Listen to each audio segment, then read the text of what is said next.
Hey everybody, welcome back to Chris's Trains and Things.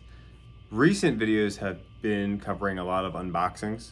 The last video that I unboxed was the Union Pacific Heritage MOPAC, or Missouri Pacific ST70AC Heritage Unit. That engine had a flashing light in that video, and I took that video right as I got that package and wanted to get that video filmed and everything, and I should have fixed the flashing light before I filmed the video. But I wanted to take a moment to mention that here, because a lot of people have mentioned it in the comments. Flashing cab lights on Lionel legacy engines will typically signify an issue with the engine itself. If you have a legacy engine that has ever just stopped on the layout or stalled, the cab light flashes. I have that issue a lot with my Vision Line GG1 pulling the 21-inch Broadway limited passenger cars. Ironically, that those are the passenger cars that were marketed for the GG1. They are so heavy that locomotive struggles to pull those around the layout.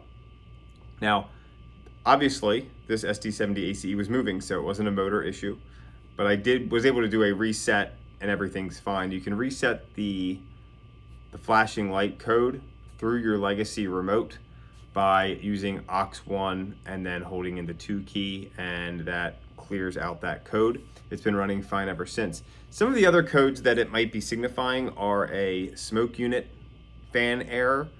There's also some other codes in there as well. I don't have them memorized, I apologize.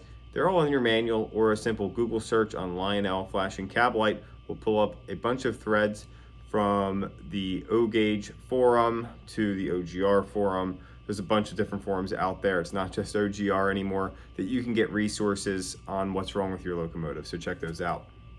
Now, today I am sporting my new PRR shirt. I purchased this shirt from my buddy Matty C. He has a channel that you may have checked out before, Matty C Trains. He has a online store with an assortment of railroading attire, including shirts, masks, you name it. If you are a listener of the Matt Train podcast, I believe there's some merchandise for them on his store as well. I will link that in the description of this video. Check it out if you're interested in purchasing a shirt. There's some codes that you can use there as well. I'll throw those codes in the description of this video as well. Check them out and buy a shirt if you're interested. I have my PRR shirt because it's one of my favorite railroads, obviously. I have, my railroad is named the Pennsylvania Pacific, so it makes sense.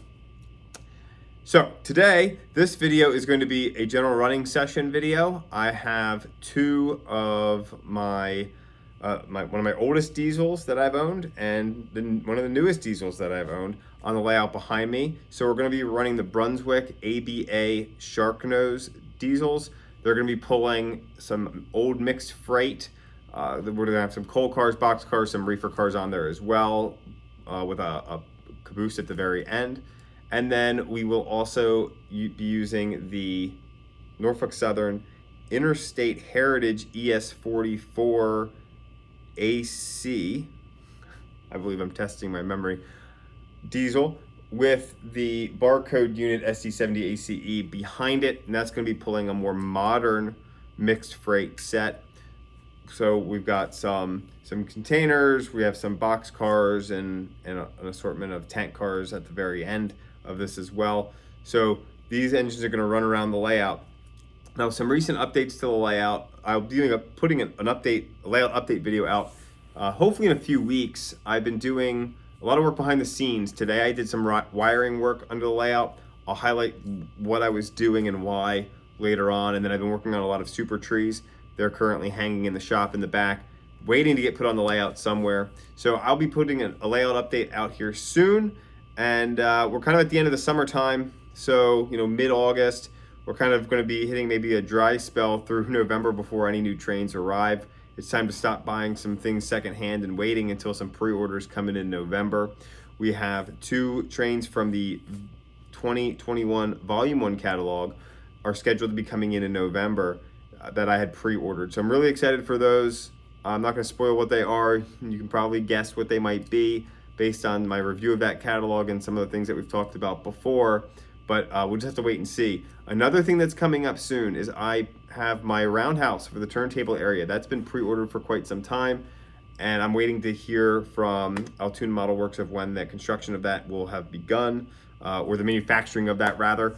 Once that happens, once I get the call that it's being constructed, I will start tearing out the area around the turntable and prepping that space for the roundhouse. I can't wait for that to come in. That's going to change the whole look of that side of the layout. It's going to be fantastic. So without further ado, let's run some of these trains. Let me know what you want to see next. What engine should we highlight next? Obviously, we've done unboxings for a lot of my locomotives, but we have not necessarily gone into the history of that locomotive, of the prototype, the railroads that utilized it, especially the historical ones. The M1A video is very popular. I appreciate everyone that watched that, but you know, some of the other videos that we put out, maybe not as popular as that one. So what do you want to see? What can we highlight here for you? We really appreciate all of your input and being able to collaborate back and forth. So thank you. Like the channel, subscribe if you haven't. Let's run some trains. So before we run these locomotives, let's get some stats and facts on them, since we are comparing them in this video. So we'll start with the older model, which is the Sharknose or the RF-16. These were built by Baldwin between 1950 and 1953.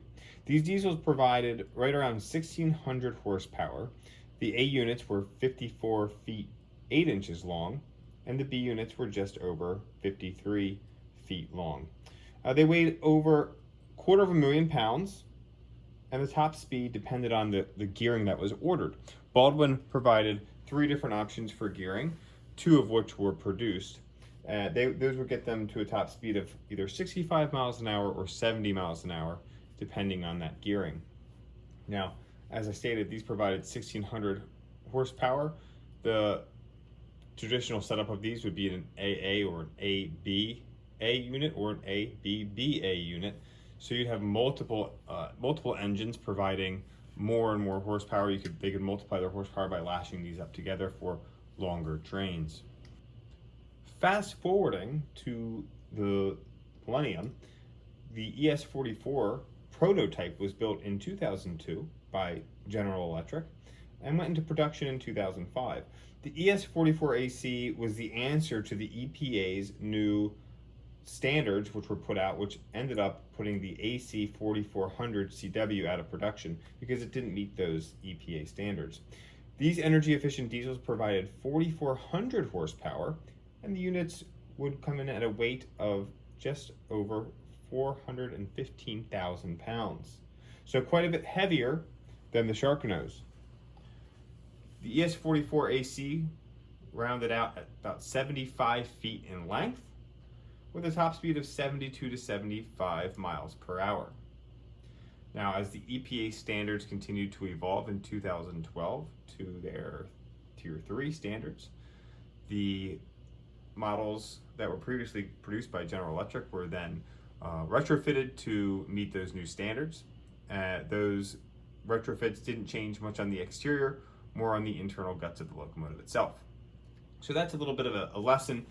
Some stats and facts on the Sharknose as well as the ES44ac. Obviously, you can find a slew of information on either of these by a simple Google search, but you tune into this video just for the stats and facts. Let's run these around the layout. We're going to pull a modern freight train as well as a mid-century freight train as well, with some coal cars and some reefers. So sit back, relax, and